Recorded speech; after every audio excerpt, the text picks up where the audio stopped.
Well, I've news for you. Formula One is a team sport. It always was.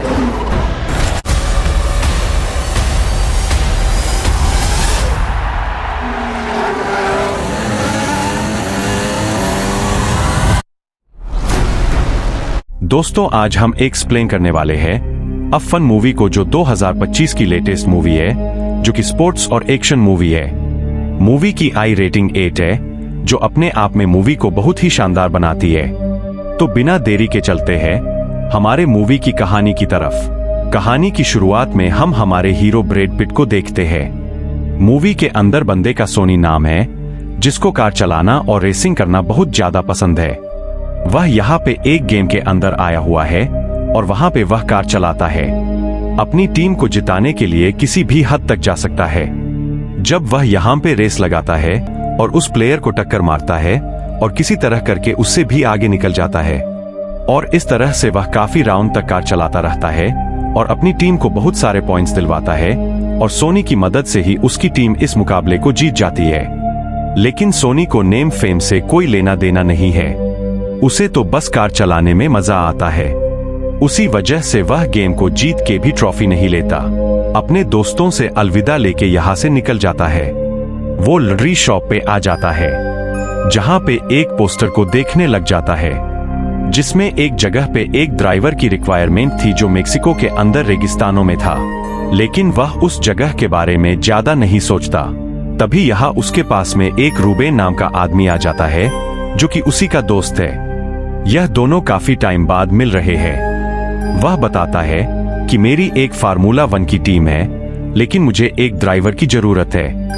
तुम भी पहले formula 1 के driver रह चुके हो, इसीलिए मैं चाहता हूं कि तुम मेरे लिए कार चलाओ और मेरी टीम को जीताओ, क्योंकि मेरी टीम हार रही है। वह टॉप 10 में भी क्वालीफाई नहीं कर रही। अगर इसी तरह से चलता रहा तो मैं बैंक करप्ट हो जाऊंगा, मैं मारा जाऊंगा, मेरी पूरी टीम बिक जाएगी, प्लीज मेरी मदद कर दो। तो सोनी कहता है कि ठीक है, मैं इसके बारे में जरूर सोचूंगा। वह हम दूसरी जगह पे जोसुआ को देखते हैं, जो F1 गाड़ी को दौड़ा रहा है। वह रूबेन की टीम में ही है। यहाँ पे कैट नाम की लड़की भी है। कैट जो कि गाड़ियों को डिजाइन करने का काम करती है, और वह जेपी से पूछने लग जाती है कि गाड़ी के अंदर कोई दिक्कत है तो मुझे बता दो। वह कहता है कि गाड़ी के अंदर तो बहुत सारी दिक्कत है। तो अब कैट उन दिक्कतों के ऊपर ध्यान देने लग जाती है, ताकि वह गाड़ी को सही से डिजाइन कर सके और रेस को जीत सके। तब इनके पास में सोनी पहुंच जाता है। यह लोग सोनी को देखकर हैरान रह जाते हैं। कुछ लोग तो यहाँ सोनी को जानते भी नहीं है, लेकिन रूबेन उसके मन में उम्मीद जाग जाती है कि अब वह मेरी टीम को जरूर जिताएगा, और सोनी यहाँ पे सभी लोगों से मुलाकात करता है। अब सोनी इस गाड़ी के अंदर बैठ जाता है, लेकिन यह मॉडर्न गाड़ी है, लेकिन फिर भी वह इस गाड़ी को बखूबी चलाता है। वह यहाँ पे मैप को समझ लेता है और पूरी प्रैक्टिस करने लग जाता है। और जब वह यहाँ पे इस गाड़ी को टेस्ट कर रहा था, तब यह गाड़ी एक जगह पे क्रैश हो जाती है। उसे गाड़ी की प्रॉब्लम पता चल जाती है। वो बता देता है कि गाड़ी स्पीड पर ज्यादा टर्न लेती है। वह उदास है। अपनी मॉम को कहने लग जाता है कि एक तो मेरी टीम जीत नहीं रही और ऊपर से सारी टीम भरी हुई है, किसी को ड्राइवर की जरूरत है ही नहीं। मेरी टीम के अंदर भी एक नया बंदा आ चुका है जो मुझे कम्पीट कर सकता है। उसकी माँ कहती है कि तुम चिंता मत करो, बस तुम अपने आप के ऊपर फोकस रखो। और अब इस तरह से रेसिंग के दिन भी नजदीक आते जा रहे थे।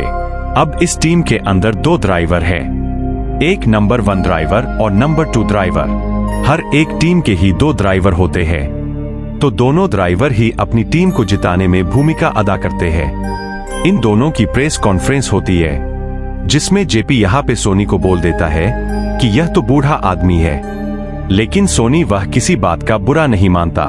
यहाँ पे जो प्रेस वाले हैं, वह सोनी से कुछ अजीब सवाल पूछ लेते हैं। वह उसके पास्ट के बारे में पूछ लेते हैं कि तुम्हारा एक बार एक्सीडेंट हो गया था, उसके बाद तुम पिछले 30 साल से दिखे ही नहीं, और अब तुम फार्मूला 1 में वापस आए हो। सोनी को बुरा लग रहा था, इसीलिए वह यहाँ से चला जाता है और पूरी रात बस अपने पास्ट के बारे में ही सोचने लग जाता है। दरअसल पास्ट में उसका एक्सीडेंट हो गया था। उस सुबह जेपी यहाँ पे सोनी से माफी मांग लेता है। वह कहने लग जाता है कि मैंने तुम्हें बूढ़ा कहा, लेकिन सोनी को इन सब चीजों से कोई फर्क नहीं पड़ता। वह तो बस अपनी ही धुन में रहता है और प्रैक्टिस करता रहता है। अब सिल्वरस्टोन के अंदर फिर से एक रेस का आयोजन किया जाता है। दरअसल यह रेस 3 दिन तक चलती है। पहला दिन फ्राइडे का होता है। इस दिन प्लेयर नॉर्मल रेस लगाते हैं और दूसरे दिन क्वालिफाइंग के लिए खेलते हैं। जो भी प्लेयर फ्राइडे को पहले नंबर पे आया, रूबेन सोनी की मुलाकात यहाँ पे अपने एक इन्वेस्टर के साथ में करवाता है जिसका पीटर नाम है। रूबेन बताने लग जाता है कि हमारे सारे इन्वेस्टर जा चुके हैं, केवल पीटर हमारे साथ में खड़ा है।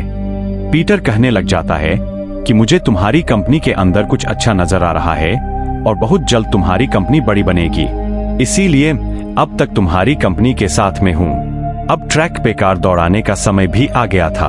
पहले ही लैब में सोने की गाड़ी सबसे पीछे रहती है, इसीलिए उसे सबसे पीछे खड़ा किया जाता है और अब गेम शुरू हो जाती है।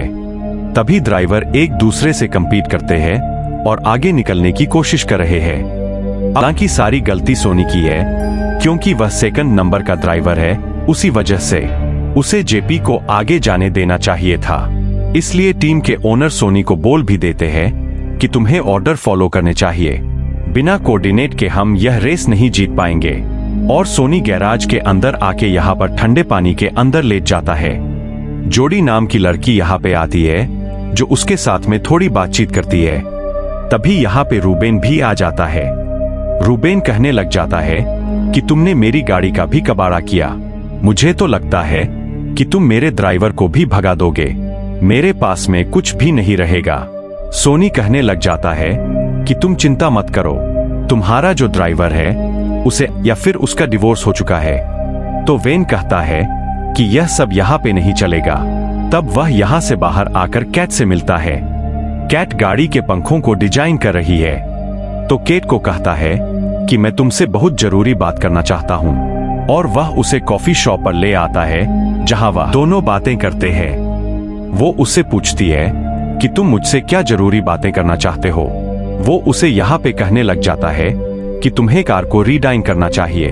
वो कहने लग जाती है कि मैं ऐसा काम क्यों करूं, हम एक टीम वर्क है और बिना पूछे मैं किसी से कोई काम नहीं करती। साथ ही वह यह भी बोलती है कि हर जगह तुम्हारे चर्चे हैं, सभी लोग जानना चाहते हैं कि तुम फार्मूला 1 में वापस क्यों आए। गाड़ी की आग को बुझाता है और अपने टीममेट को बचा लेता है। अब जो जेबी की मॉम है वह यहाँ पे सोनी को डांटती है कि तुम्हारी वजह से मेरे बेटे की जान खतरे में गई। तुम उससे वह काम करवा रहे थे जो वह काम कभी नहीं पसंद कर रहा था।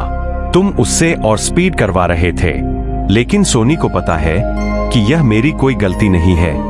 मैंने उसे टर्न लेने से मना किया था, स्पीड कम करने के लिए मना किया था, लेकिन जेपी ने उसकी नहीं सुनी। उसी वजह से जेपी की कार का एक्सीडेंट हुआ। लेकिन फिर भी वह यहाँ पे जेपी की मॉम से माफी मांगता है। अब सारे टीम के लोग मिलकर बातचीत करने लगे। सोनी कहता है कि अभी भी हम रेस को जीत सकते हैं, अभी देर नहीं हुई है, और एक कोऑर्डिनेट के साथ हमें अगर 100 मिली से मिल जाए तो हम इस रेस को जीत जाएंगे। हालांकि जो जेपी है अब वह इस रेस में पार्टिसिपेट नहीं कर सकता क्योंकि उसके हाथ पे चोट लगी है, इसीलिए इस रेस में बस सोनी ही भाग लेता है। और सोनी हर बार अपनी टीम को टॉप 9 में क्वालिफाई करवाता है। और अगले कुछ दिनों में जेपी भी बुरी तरह से ठीक हो जाता है और वह भी यहाँ पे रेस लगाना शुरू करता है कि मैं एक डील करने वाला हूँ और मैं चाहता हूँ कि तुम मेरा हिस्सा बन जाओ, यानी कि तुम एपेक्स को छोड़ दो, यानी एपेक्स जीपी को तुम छोड़ दो और तुम मुझे ज्वाइन कर लो क्योंकि मैंने भी एपेक्स को छोड़ दिया है। तो वह कहता है कि ठीक है, मैं इसके बारे में जरूर सोचूंगा, और वह यहाँ से चला जाता है। जेपी को अभी देखते हैं जो अपनी मॉम के पास में बैठा हुआ है।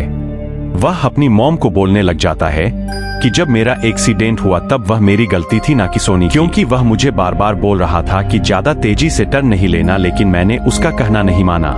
अब पूरी हो जाती है